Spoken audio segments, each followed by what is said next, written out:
Bienvenidos, descubridores antiguos. Esta noche vamos a caminar por los márgenes de lo conocido. Vamos a explorar lugares donde la ciencia tropieza, donde la arqueología se queda sin palabras, donde los libros de texto guardan un silencio incómodo. 10 misterios, 10 anomalías que no encajan en la narrativa oficial de la historia humana, 10 preguntas que los expertos prefieren no responder. Porque hay cosas en este mundo que no deberían existir. Mapas que muestran tierras no descubiertas, templos que preceden a la agricultura, objetos tecnológicos en estratos geológicos de millones de años, y la ciencia, esa disciplina que supuestamente tiene todas las respuestas, a veces solo puede ofrecer silencio. Esta noche no vamos a darte respuestas definitivas, nadie las tiene. Lo que vamos a hacer es mostrarte la evidencia, presentarte las teorías y dejarte decidir por ti mismo qué es posible y qué no lo es. Porque quizás lo que llamamos imposible es simplemente aquello que todavía no comprendemos. Si este tipo de contenido resuena contigo, si crees que las preguntas incómodas merecen ser exploradas, te invito humildemente a dejar un me gusta y suscribirte al canal. Pero solo si realmente disfrutas esto. Y si tienes conocimientos que aportar, teorías que proponer o preguntas que plantear, déjalas en los comentarios. Esta comunidad se enriquece con cada perspectiva. Ahora atenúa las luces. Encuentra esa posición donde tu cuerpo puede descansar mientras tu mente viaja. El mundo exterior puede esperar. Esta noche solo existes tú, esta voz, y los enigmas que la historia oficial prefiere ignorar. Mientras te acomodas, considera estas preguntas. ¿Cómo es posible que un mapa del siglo XVI muestre costas que no serían cartografiadas hasta el siglo XX? ¿Quién construyó templos megalíticos miles de años antes de que supuestamente existiera la civilización? ¿Por qué hay objetos tecnológicos en capas geológicas de millones de años de antigüedad? ¿Y qué pasó con el hombre que llegó a Tokio desde un país que no existe? ¿Y si la historia que nos enseñaron está incompleta? ¿Y si hay capítulos enteros que fueron borrados, olvidados o deliberadamente ocultados? Respira profundamente. Deja que tus ojos se cierren si lo desean. Deja que tu mente se abra a posibilidades. Felicidades. Acabas de despertar en un mundo donde nada es lo que parece, donde cada certeza tiene una grieta, donde cada respuesta genera 10 preguntas más. Bienvenido a los misterios arqueológicos que desafían la ciencia. Comencemos. Los mapas que utilicé fueron trazados en tiempos de Alejandro, señor de los dos cuernos. Esta nota, escrita en el margen de un mapa por el almirante otomano Piri Reis, abre una puerta a uno de los misterios más perturbadores de la cartografía. Imagina que estás en el Palacio de Topkapi, en Estambul, en el año 1929. Un investigador alemán, Gustav Adolf Deissmann, está catalogando documentos antiguos cuando encuentra un fragmento de piel de gacela, enrollado y olvidado durante siglos. Al desplegarlo, descubre un mapa del mundo dibujado en 1513 por Piri Reis, un almirante de la flota otomana. El mapa muestra la costa occidental de África, la costa oriental de Sudamérica y las islas del Caribe. Hasta aquí, nada extraordinario. Colón había llegado a América solo 21 años antes y los portugueses ya exploraban las costas brasileñas. Pero hay algo más. En la parte inferior del mapa hay una masa de tierra que se extiende hacia el sur. Una costa con bahías, cabos y características geográficas detalladas. La Antártida, o más precisamente, la costa de la Tierra de la Reina Maud, tal como sería si no estuviera cubierta de hielo. La Antártida no fue oficialmente descubierta hasta 1820, más de 300 años después de que Piri Reis dibujara su mapa.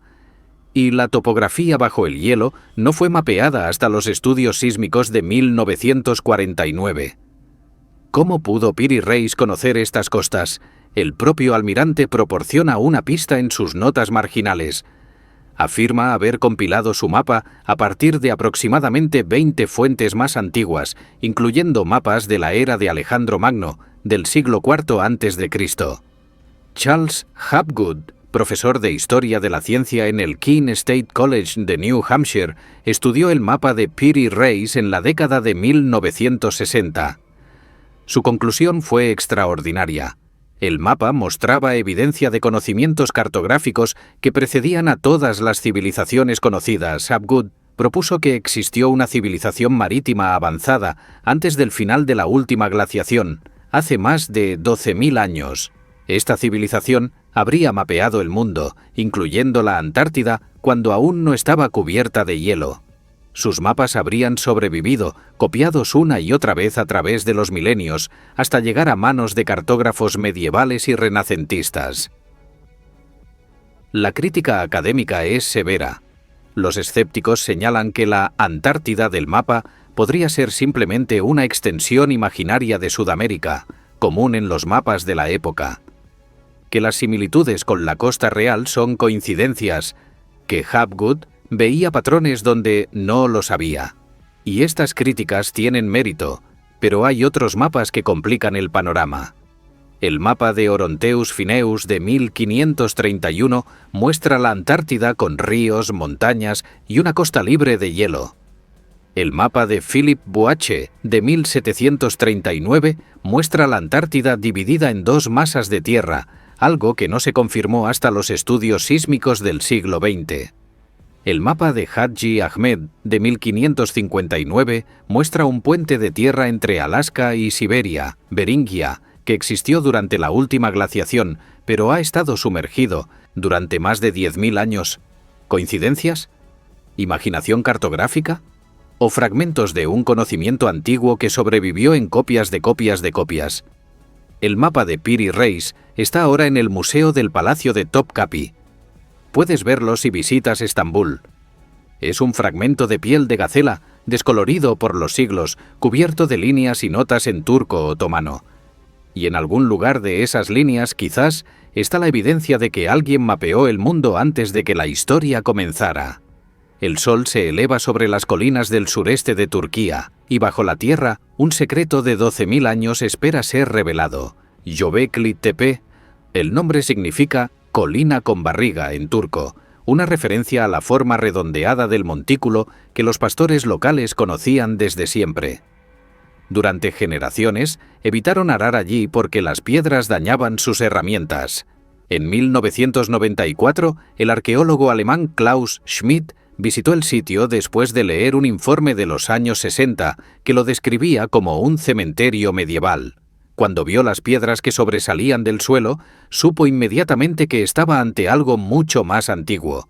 Lo que Schmidt descubrió cambió todo lo que creíamos saber sobre los orígenes de la civilización. Imagina que estás descendiendo a una de las excavaciones. Ante ti se alzan pilares de piedra caliza en forma de T, algunos de más de 5 metros de altura y 20 toneladas de peso. Están dispuestos en círculos, con dos pilares más grandes en el centro. Sus superficies están cubiertas de relieves: zorros, jabalíes, serpientes, escorpiones, buitres, leones y figuras humanoides con brazos y manos tallados en los lados de los pilares. La datación por carbono 14 es inequívoca. Aproximadamente 9.600 años antes de Cristo, más de 11.500 años de antigüedad. Esto es 6.000 años antes de Stonehenge, 7.000 años antes de las pirámides de Egipto, más de 5.000 años antes de la invención de la escritura. Según la historia oficial, en esta época los humanos eran cazadores-recolectores nómadas. No tenían agricultura, no tenían ciudades, no tenían la organización social necesaria para proyectos de construcción monumental. Y sin embargo, aquí está Göbekli Tepe. ¿Cómo lo hicieron? Los pilares fueron tallados en canteras a cientos de metros de distancia y transportados hasta el sitio. Sin ruedas, sin animales de carga domesticados, sin poleas ni grúas. Se estima que la construcción de un solo círculo de pilares requeriría el trabajo coordinado de cientos de personas durante años. Esto implica organización social, liderazgo, especialización del trabajo y un sistema para alimentar a los constructores. Pero no hay evidencia de asentamientos permanentes cerca de Göbekli Tepe en esa época. Los constructores aparentemente venían de lejos, trabajaban y se iban. ¿Para qué construyeron este lugar? Klaus Schmidt propuso que Göbekli Tepe era un santuario, un lugar de peregrinación religiosa. Primero vino el templo, después la ciudad, decía. La necesidad de construir y mantener lugares sagrados habría impulsado el desarrollo de la agricultura y los asentamientos permanentes, no al revés. Es una inversión radical de la narrativa convencional. Pero hay algo más misterioso aún. Göbekli Tepe fue deliberadamente enterrado. Alrededor del año 8000 a.C., después de aproximadamente 1500 años de uso, los constructores llenaron los círculos con escombros y tierra, ocultando el sitio bajo un montículo artificial. ¿Por qué? ¿Cambio religioso? ¿Catástrofe? ¿Instrucciones de alguien? Los estudios geofísicos sugieren que solo se ha excavado aproximadamente el 5% del sitio.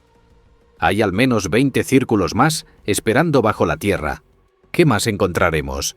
Göbekli Tepe demuestra que nuestros ancestros eran capaces de hazañas que no creíamos posibles, que la civilización podría ser mucho más antigua de lo que los libros de texto afirman, y que hay capítulos enteros de la historia humana que todavía no hemos leído. El desierto peruano se extiende ante ti como un lienzo vacío, y sobre él manos antiguas trazaron mensajes que todavía no comprendemos. Las líneas de Nazca. Imagina que estás volando en una avioneta sobre la pampa de Nazca, en el sur del Perú. El suelo bajo ti es de un marrón rojizo, cubierto de piedras oscurecidas por siglos de oxidación. Y entonces empiezas a ver las líneas. Primero, líneas rectas que se extienden hacia el horizonte, algunas de más de 10 kilómetros de longitud.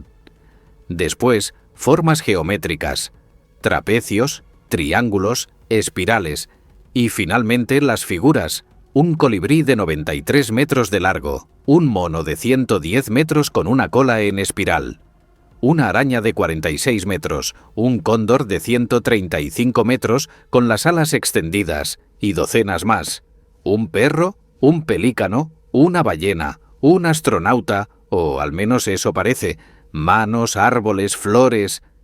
Las líneas fueron creadas removiendo las piedras oscuras de la superficie para exponer el suelo más claro debajo.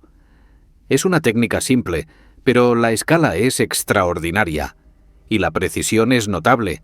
Las líneas son rectas, las proporciones de las figuras son correctas, los diseños son coherentes. Pero aquí está el misterio central. Las figuras solo pueden apreciarse completamente desde el aire. Desde el suelo, son invisibles. Incluso desde las colinas circundantes solo se ven fragmentos. Para ver un colibrí o un mono en su totalidad, necesitas estar a cientos de metros de altura. ¿Para quién fueron diseñadas? La cultura nazca floreció entre el año 200 a.C. y el 600 después de Cristo. No tenían aviones, no tenían globos aerostáticos, aunque algunos han propuesto que podrían haberlos construido. No tenían torres de observación lo suficientemente altas, entonces ¿por qué crear arte que no podían ver? La arqueóloga alemana Maria Reiche dedicó su vida al estudio de las líneas de Nazca. Propuso que eran un calendario astronómico gigante, con líneas que señalaban hacia solsticios, equinoccios y posiciones estelares. Estudios posteriores han encontrado algunas correlaciones astronómicas, pero no suficientes para explicar todas las líneas. Muchas no apuntan a nada astronómicamente significativo. Otros investigadores proponen que las líneas eran caminos ceremoniales, recorridos durante rituales religiosos, o que señalaban hacia fuentes de agua subterránea, o que eran ofrendas a los dioses de las montañas. Y luego está la teoría más controvertida. Erich von Däniken, en su libro Recuerdos del futuro, de 1968, propuso que las líneas de Nazca eran pistas de aterrizaje para naves extraterrestres, que las figuras eran señales para visitantes del cielo, que los Nazca habían tenido contacto con seres de otros mundos. Esta teoría ha sido ampliamente ridiculizada por la academia. Las líneas no son lo suficientemente resistentes para soportar aterrizajes. Las figuras no tienen ninguna característica que sugiera tecnología avanzada. Y, sin embargo, la pregunta persiste. ¿Por qué crear arte visible solo desde el cielo si nadie estaba mirando desde el cielo? Hay paralelos en otras partes del mundo. Los geoglifos de Blythe, en California, figuras humanas gigantes visibles desde el aire. Los caballos blancos de Inglaterra, tallados en colinas de tiza. Los montículos con forma de serpiente en Ohio. ¿Por qué tantas culturas sintieron la necesidad de crear arte a escala monumental, visible solo desde las alturas? Las líneas de Nazca permanecen en el desierto, preservadas por el clima seco durante 2000 años. Cada año, miles de turistas vuelan sobre ellas, maravillándose ante su escala y misterio. Y cada año, la pregunta sigue sin respuesta. ¿Para quién fueron realmente diseñadas? En la selva de Costa Rica, gigantes de piedra yacen dormidos, esperando que alguien descifre su propósito. Las esferas de piedra del Diquís. Imagina que estás caminando por una plantación de banano en el delta del río Diquís, en el sur de Costa Rica. Es 1930 y los trabajadores de la United Fruit Company están despejando terreno para nuevas plantaciones. Sus machetes golpean algo duro bajo la vegetación, una esfera, perfectamente redonda, de piedra sólida, de más de 1 metro de diámetro, y después otra, y otra, y cientos más. Las esferas de piedra de Costa Rica son uno de los misterios arqueológicos más desconcertantes de las Américas. Más de 300 han sido documentadas, aunque muchas fueron destruidas o movidas antes de que los arqueólogos pudieran estudiarlas. Varían en tamaño desde unos pocos centímetros hasta más de 2 metros de diámetro. Las más grandes pesan más de 15 toneladas. Están talladas en granodiorita, una roca ígnea extremadamente dura, similar al granito, y son casi perfectamente esféricas. Mediciones modernas han encontrado que muchas tienen desviaciones de menos del 1% de la esfericidad perfecta. Para poner esto en perspectiva, lograr tal precisión requiere instrumentos de medición sofisticados y técnicas de tallado controladas. ¿Cómo lo hicieron los antiguos habitantes del Diquís? La cultura Diquís floreció entre el año 700 y 1500 después de Cristo. No tenían escritura, por lo que no dejaron registros de cómo o por qué crearon las esferas. No tenían herramientas de metal hasta muy tarde en su historia. No tenían tornos ni instrumentos de precisión. La explicación convencional es que las esferas fueron talladas mediante un proceso laborioso de percusión y abrasión. Golpear la piedra con otras piedras para darle forma aproximada, después pulirla con arena y agua durante meses o años hasta lograr la esfericidad, es posible. Pero la precisión lograda sigue siendo notable. ¿Para qué servían? Nadie lo sabe con certeza. Algunas esferas fueron encontradas en alineaciones, sugiriendo propósitos astronómicos o ceremoniales. Otras estaban cerca de estructuras habitacionales, quizás como símbolos de estatus. Algunas marcaban tumbas. Hay quien propone que representaban el Sol, la Luna o planetas. Otros sugieren que eran símbolos de poder político. Algunos incluso han especulado que contenían oro en su interior, lo que llevó a la destrucción de muchas esferas por buscadores de tesoros. La verdad es que no sabemos. Las esferas de piedra de Costa Rica son ahora Patrimonio de la Humanidad de la UNESCO. Muchas han sido movidas a museos y plazas públicas. Puedes verlas en San José, en la Universidad de Costa Rica, en parques de todo el país. Son hermosas, son misteriosas, y guardan su secreto con la paciencia de la piedra. ¿Cómo lograron tal perfección sin tecnología moderna? ¿Y por qué se tomaron la molestia? Las esferas no responden, solo esperan, redondas y silenciosas, a que alguien finalmente comprenda. En una vitrina del Museo Arqueológico de Heraclión, en Creta, hay un pequeño disco de arcilla que ha derrotado a los mejores lingüistas del mundo durante más de un siglo. El disco de Festos. Imagina que estás en el Palacio Minoico de Festos, en la costa sur de Creta, en el año 1908. El arqueólogo italiano Luigi Pernier está excavando un depósito de objetos rituales Cuando encuentra un disco de arcilla cocida de aproximadamente 15 centímetros de diámetro y poco más de 1 centímetro de grosor, ambas caras están cubiertas de símbolos dispuestos en una espiral que va desde el borde hacia el centro. Los símbolos no están grabados a mano, sino estampados con sellos, como una imprenta primitiva. Esto sugiere que había más textos en este sistema de escritura, aunque nunca se ha encontrado ningún otro. 45 símbolos diferentes, 242 impresiones en total. Y nadie sabe qué dicen. El disco de Festos es único. No hay ningún otro ejemplo de esta escritura en todo el mundo antiguo. No coincide con el lineal A, el sistema de escritura minoico que tampoco ha sido descifrado. No coincide con el lineal B, la escritura micénica que sí fue descifrada en 1952. No coincide con los jeroglíficos cretenses ni con ningún otro sistema conocido. Es como encontrar una sola página de un libro en un idioma que nadie más habla. ¿Qué dicen los símbolos? Se han propuesto cientos de desciframientos a lo largo de los años. Himnos religiosos, calendarios agrícolas, registros de ofrendas, historias épicas, instrucciones de navegación. Cada investigador ve algo diferente, pero ningún desciframiento ha sido aceptado universalmente. Sin otros textos para comparar, sin un bilingüe como la piedra Rosetta, el disco de Festos permanece mudo. Hay quienes han cuestionado su autenticidad. El disco fue encontrado en circunstancias poco claras, sin testigos del momento exacto del hallazgo. Algunos han sugerido que podría ser una falsificación, quizás creada por el propio Pernier para ganar fama, pero análisis recientes de la arcilla y las técnicas de fabricación sugieren que el disco es genuino, datando de aproximadamente 1700 a.C. ¿De dónde vino? Algunos investigadores proponen que el disco no es de origen cretense en absoluto, que podría haber sido traído de otra región, quizás de Anatolia o del cercano Oriente. Esto explicaría por qué la escritura es única. No era local. Pero entonces, ¿de dónde? ¿Y quién lo trajo? ¿Y por qué?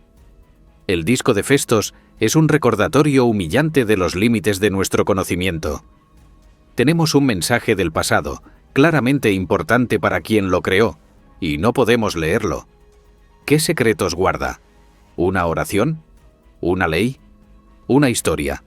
¿O algo que cambiaría nuestra comprensión del mundo antiguo?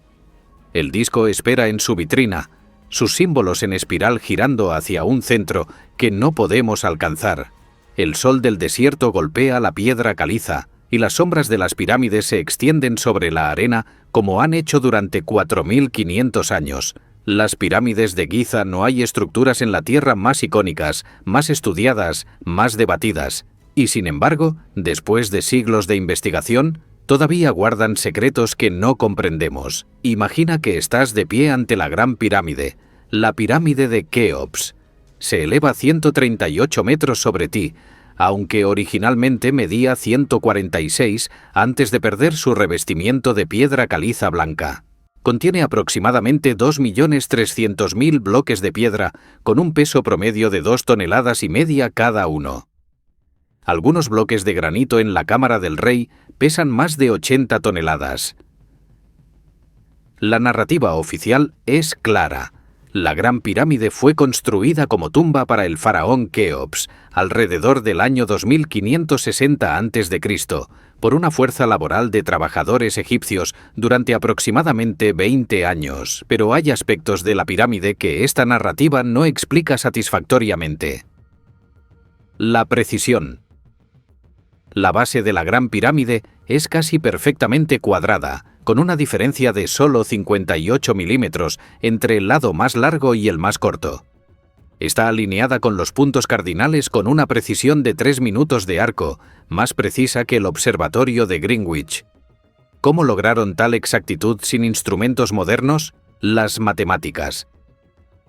La relación entre el perímetro de la base y la altura es aproximadamente 2pi.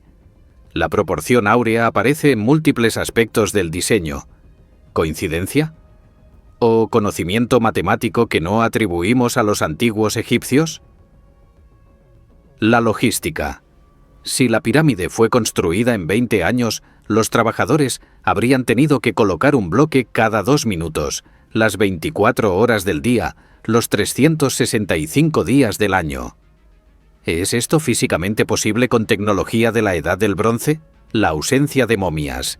Ninguna momia real ha sido encontrada en ninguna de las pirámides de Giza. Los sarcófagos estaban vacíos cuando fueron descubiertos. ¿Fueron saqueados? ¿O nunca contuvieron cuerpos? Hay quienes proponen que las pirámides no eran tumbas en absoluto.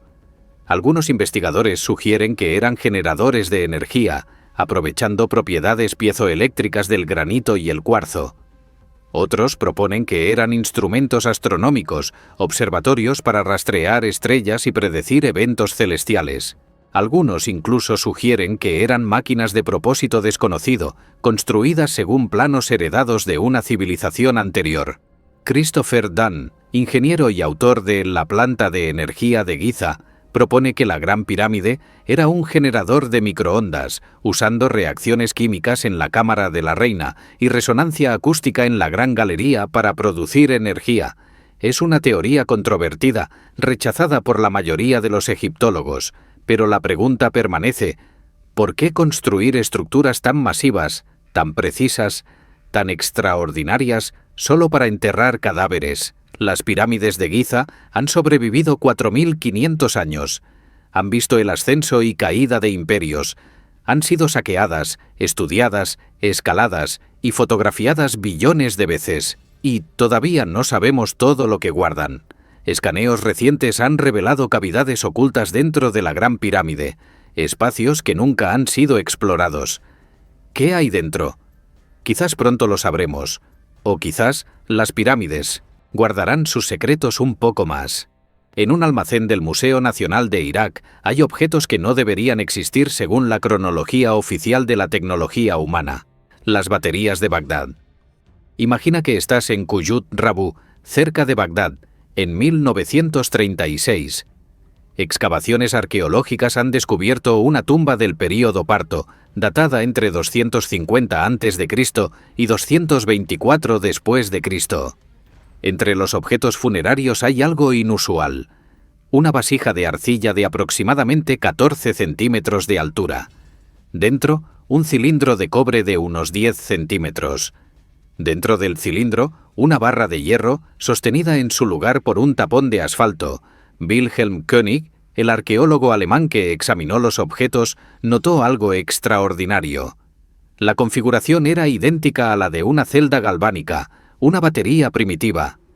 Si la vasija se llenaba con un electrolito ácido, como vinagre o jugo de uva fermentado, produciría corriente eléctrica. König publicó su teoría en 1940. Desde entonces, múltiples experimentos han confirmado que réplicas de las baterías de Bagdad pueden generar entre 1 y 2 voltios de electricidad. ¿Para qué la usaban?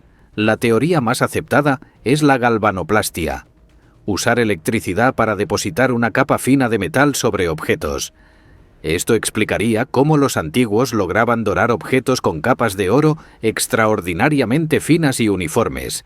Pero hay problemas con esta teoría.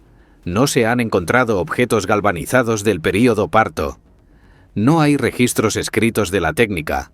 Y las baterías podrían tener otras explicaciones. Contenedores para rollos de papiro, por ejemplo. Los escépticos señalan que la interpretación como baterías es anacrónica, proyectando conocimientos modernos sobre objetos antiguos. Y tienen razón en que no hay evidencia concluyente de que los partos conocieran la electricidad, pero hay otros indicios de conocimiento eléctrico en la antigüedad. El Pilar de Delhi, una columna de hierro de más de 1.600 años de antigüedad, no muestra corrosión significativa. Algunos han propuesto que fue tratada con algún proceso electroquímico. Los fuegos de San Telmo, fenómenos eléctricos conocidos desde la antigüedad, sugieren que los antiguos observaban efectos eléctricos aunque no los comprendieran. Y hay textos antiguos que describen lámparas eternas en templos, luces que ardían sin combustible visible. ¿Exageración? ¿Mito? ¿O algo más? Las baterías de Bagdad no prueban que los antiguos tenían electricidad. pero plantean la posibilidad. Y esa posibilidad es suficiente para hacernos preguntar, ¿qué más sabían que hemos olvidado? Lamentablemente, muchas de las baterías originales desaparecieron durante el saqueo del Museo Nacional de Irak en 2003. Lo que queda son réplicas y fotografías, pero la pregunta permanece, flotando en el aire como una carga estática. ¿Conocían los antiguos la electricidad? Y si la respuesta es sí, ¿qué más conocían? Puma Punku, donde la física se rinde a casi 4.000 metros sobre el nivel del mar, donde el aire es delgado y el frío corta como cuchillo, yacen los restos de algo que no debería existir. Puma Punku. Imagina que estás en el altiplano boliviano, cerca del lago Titicaca, caminando entre bloques de piedra dispersos como piezas de un rompecabezas gigante. Algunos están partidos, otros volcados, pero incluso en su estado ruinoso, puedes ver que algo extraordinario ocurrió aquí. Los bloques están cortados con una precisión que desafía explicación. Ángulos perfectos de 90 grados, superficies pulidas como espejos, cortes internos, ranuras y muescas de precisión milimétrica, agujeros perforados con exactitud matemática. Y todo esto en andesita y diorita, dos de las rocas más duras del planeta, solo superadas por el diamante y el corindón. Puma Punku es parte del complejo arqueológico de Tiahuanaco, capital de una civilización que floreció entre el año 400 y el 1000 a.C. Pero las técnicas de construcción en Puma Punku son tan avanzadas que algunos investigadores cuestionan la datación convencional. ¿Cómo cortaron la piedra? Las herramientas de bronce de la época no pueden cortar andesita. Las herramientas de piedra dejarían marcas irregulares, no las superficies perfectamente lisas que vemos. Algunos bloques tienen cortes internos, esquinas interiores de 90 grados, que ninguna herramienta conocida de la época podría haber realizado. La explicación convencional es que usaron técnicas de percusión y abrasión, golpeando la piedra con otras piedras más duras y puliéndola con arena durante años. Es posible. Pero la precisión lograda sigue siendo asombrosa. Algunos bloques tienen ranuras de exactamente el mismo ancho y profundidad, como si hubieran sido cortados con la misma máquina. Tienen agujeros que parecen perforados con taladros modernos. Tienen superficies que reflejan la luz como si hubieran sido pulidas con herramientas eléctricas. ¿Cómo movieron la piedra? Algunos bloques pesan más de 100 toneladas. La cantera más cercana de andesita está a más de 10 kilómetros de distancia y hay que cruzar terreno montañoso para llegar. Sin ruedas. Sin animales de carga capaces de tirar tales pesos. Sin grúas ni poleas. La explicación convencional involucra rampas, rodillos y miles de trabajadores. Es posible. Pero requiere una organización social y recursos que no esperaríamos de una civilización supuestamente primitiva. ¿Para qué construyeron Puma Punku? Nadie lo sabe con certeza. El sitio fue saqueado durante siglos, sus piedras usadas para construir iglesias y casas en pueblos cercanos. Lo que queda es un campo de escombros, un rompecabezas del que faltan la mayoría de las piezas. Algunos proponen que era un templo. Otros, un centro administrativo. Algunos sugieren que era un puerto cuando el nivel del lago Titicaca era más alto. Y hay quienes proponen explicaciones más radicales, que Puma Punku fue construido por una civilización anterior, mucho más avanzada que los Tiahuanaco. Que las técnicas de construcción no eran humanas en absoluto. Que hay algo en estas piedras que no comprendemos. No hay evidencia concluyente de tales teorías, pero las piedras están ahí, cortadas con precisión imposible, esperando que alguien explique cómo. No hay artefactos que examinar, no hay ruinas que excavar. Solo hay un relato, transmitido a través de décadas, que desafía toda explicación racional. El hombre de Tauret imagina que estás en el aeropuerto de Haneda, en Tokio, en julio de 1954. Es un día caluroso y húmedo, típico del verano japonés. Los funcionarios de inmigración procesan pasajeros de vuelos internacionales, sellando pasaportes, haciendo preguntas rutinarias. Entonces llega él. Un hombre bien vestido, de apariencia europea, con un maletín de cuero y un pasaporte de aspecto oficial. Habla varios idiomas con fluidez. Su pasaporte tiene sellos de viajes anteriores a Japón y otros países. Pero hay un problema. El país emisor del pasaporte es Tauret. Los funcionarios nunca han oído hablar de Tauret. Consultan mapas, llaman a superiores, interrogan al viajero. El hombre está genuinamente confundido. Insiste en que Tauret es una nación europea, ubicada entre Francia y España, con más de 1000 años de historia. Cuando le muestran un mapa, señala el Principado de Andorra. «Eso es Tauret», dice. «Nunca he oído hablar de Andorra». Los funcionarios están desconcertados. El pasaporte parece auténtico. Los sellos de viajes anteriores son de países reales. El hombre tiene cheques de un banco que no existe, emitidos en una moneda que nadie reconoce. Deciden retenerlo mientras investigan. Lo llevan a un hotel cercano y colocan guardias en la puerta. Su maletín y documentos son confiscados para examen. A la mañana siguiente los guardias abren la puerta. La habitación está vacía. El hombre ha desaparecido. No hay señales de cómo escapó. La ventana estaba cerrada desde dentro. Los guardias no vieron ni oyeron nada. Y todos sus documentos, el pasaporte, los cheques, la identificación de Tauret, han desaparecido de la caja fuerte donde fueron guardados. El hombre de Tauret nunca fue encontrado. ¿Qué ocurrió realmente? Hay varias posibilidades. Podría ser un fraude elaborado, un estafador con documentos falsificados que logró escapar de alguna manera. Pero, ¿por qué inventar un país inexistente? ¿Y cómo escapó de una habitación vigilada? Podría ser un error burocrático, un malentendido que creció con cada retransmisión de la historia. Quizás el hombre era de Andorra y hubo confusión con el nombre. Quizás la historia fue exagerada con el tiempo, o podría ser algo más. Hay quienes proponen que el hombre de Tauret era un viajero de una realidad paralela, un universo donde Tauret existe y Andorra no, que de alguna manera cruzó a nuestro mundo y después regresó al suyo. Es una teoría fantástica, sin evidencia científica, pero la historia persiste.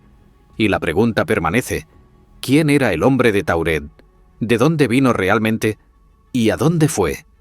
Y llegamos al último misterio de nuestra jornada. Quizás el más perturbador de todos, porque no es un solo enigma, sino una categoría entera de anomalías que desafían la cronología oficial de la historia humana.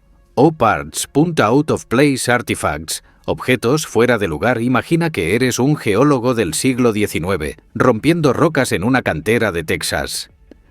Tu martillo golpea una piedra del período Cretácico, de aproximadamente 140 millones de años de antigüedad. La piedra se parte, y dentro hay un martillo de hierro, con mango de madera parcialmente fosilizado.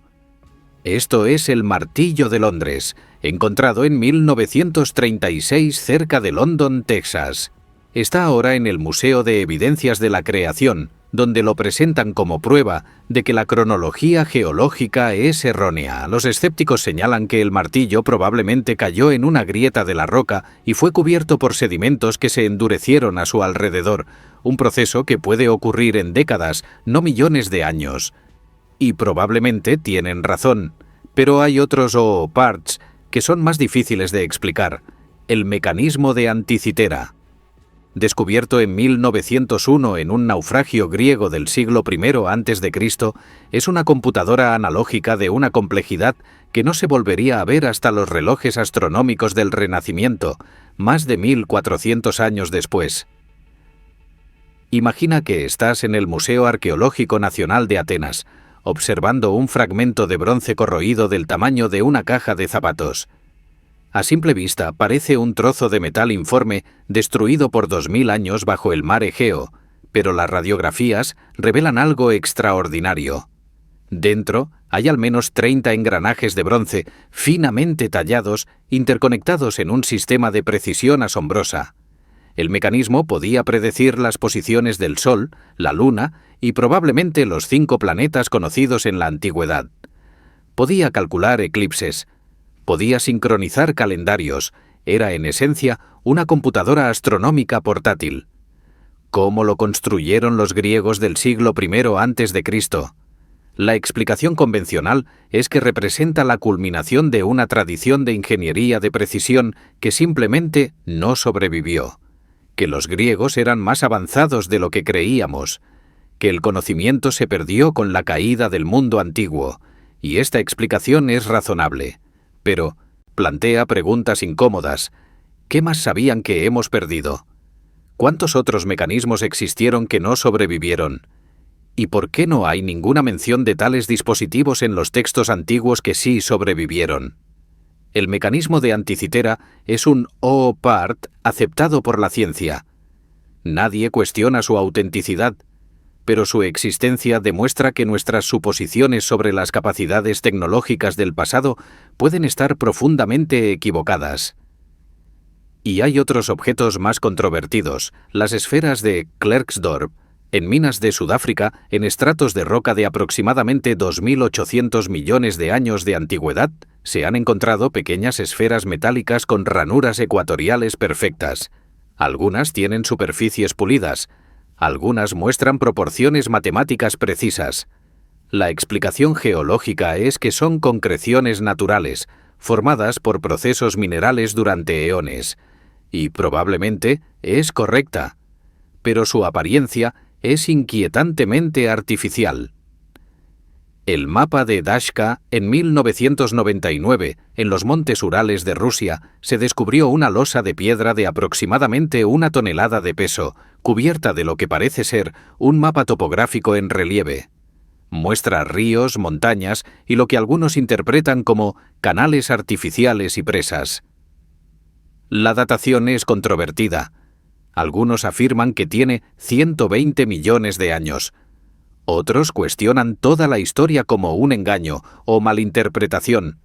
No hay consenso científico, pero la pregunta permanece. Los tubos de Baigong.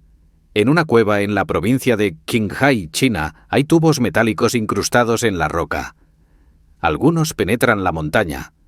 Otros emergen en las orillas de un lago cercano. Análisis han mostrado que contienen aproximadamente 8% de material no identificable. La datación sugiere que tienen 150.000 años de antigüedad. La explicación convencional es que son raíces de árboles fosilizadas, un proceso natural conocido, y probablemente es correcta, pero su apariencia es la de tuberías industriales. ¿Qué hacemos con los OOPARTs? La posición escéptica es clara. La mayoría son malinterpretaciones, errores de datación o fraudes. Los pocos que son genuinos, como el mecanismo de Anticitera, simplemente demuestran que subestimamos a los antiguos, no que existieran civilizaciones perdidas o visitantes extraterrestres, y esta posición tiene mérito. La carga de la prueba recae sobre quienes afirman lo extraordinario, y la evidencia en la mayoría de los casos no es concluyente. Pero hay una pregunta más profunda. ¿Por qué encontramos tantos objetos que parecen fuera de lugar? ¿Por qué, una y otra vez, descubrimos artefactos que desafían nuestras expectativas sobre el pasado? ¿Es solo pareidolia, la tendencia humana a ver patrones donde no los hay? ¿O hay algo en la historia humana que no estamos viendo? Los OOPARTs no prueban nada por sí mismos, pero colectivamente plantean una pregunta incómoda. ¿Qué pasaría si la historia que nos enseñaron estuviera incompleta? ¿Qué pasaría si hubiera capítulos enteros que fueron borrados, olvidados o nunca escritos? ¿Qué pasaría si el pasado fuera mucho más extraño de lo que imaginamos? No tenemos respuestas definitivas. Solo tenemos objetos. Objetos que no deberían existir. Objetos que esperan, pacientemente, a que alguien finalmente comprenda su historia. Y así llegamos al final de nuestro viaje por los misterios arqueológicos que desafían la ciencia. 10 enigmas, 10 grietas en el edificio del conocimiento oficial, 10 invitaciones a pensar más allá de lo que nos enseñaron. Hemos caminado por desiertos donde mapas imposibles muestran costas que nadie debería conocer. Hemos descendido a templos que preceden a la agricultura, construidos por manos que supuestamente no tenían la capacidad. Hemos volado sobre líneas trazadas para ojos que miraban desde el cielo. Hemos sostenido esferas de perfección inexplicable. Hemos intentado leer códigos que nadie puede descifrar. Hemos contemplado pirámides cuya precisión desafía nuestras herramientas modernas. Hemos encontrado baterías donde no debería haber electricidad. Hemos tocado piedras cortadas con técnicas que no comprendemos. Hemos escuchado la historia de un viajero de un país que no existe. Y hemos catalogado objetos que el tiempo no puede explicar. ¿Qué hemos aprendido? Quizás que la certeza es una ilusión, que cada respuesta genera nuevas preguntas, que el pasado es un país extranjero del que solo tenemos fragmentos, postales borrosas, rumores de viajeros. Quizás que nuestros ancestros merecen más respeto del que les damos, que eran capaces de hazañas que todavía no comprendemos, que la línea entre primitivo y avanzado es más borrosa de lo que los libros de texto sugieren. Quizás que hay misterios que nunca resolveremos, y que eso está bien, que el misterio mismo tiene valor, que las preguntas sin respuesta nos mantienen humildes, curiosos, vivos, o quizás, solo quizás, que la historia oficial está incompleta, que hay capítulos perdidos, que hay verdades enterradas bajo la arena del tiempo, esperando ser descubiertas. No tengo respuestas definitivas, solo tengo preguntas, y quizás eso es suficiente. Descansa ahora, explorador de misterios. Deja que tu mente flote entre mapas imposibles y templos olvidados, entre esferas perfectas y códigos sin descifrar, entre pirámides que tocan las estrellas y objetos que desafían el tiempo. Mañana el mundo seguirá girando, con sus certezas y sus rutinas, pero esta noche por un momento has tocado el borde de lo desconocido, has mirado hacia el abismo del misterio, y el abismo te ha devuelto la mirada. Eso te cambia. De maneras sutiles, quizás imperceptibles, pero reales, porque quien hace preguntas nunca vuelve a ser el mismo. Buenas noches, historiadores antiguos, y que vuestros sueños estén poblados de enigmas que invitan a despertar. Hasta la próxima, guardianes de las preguntas imposibles.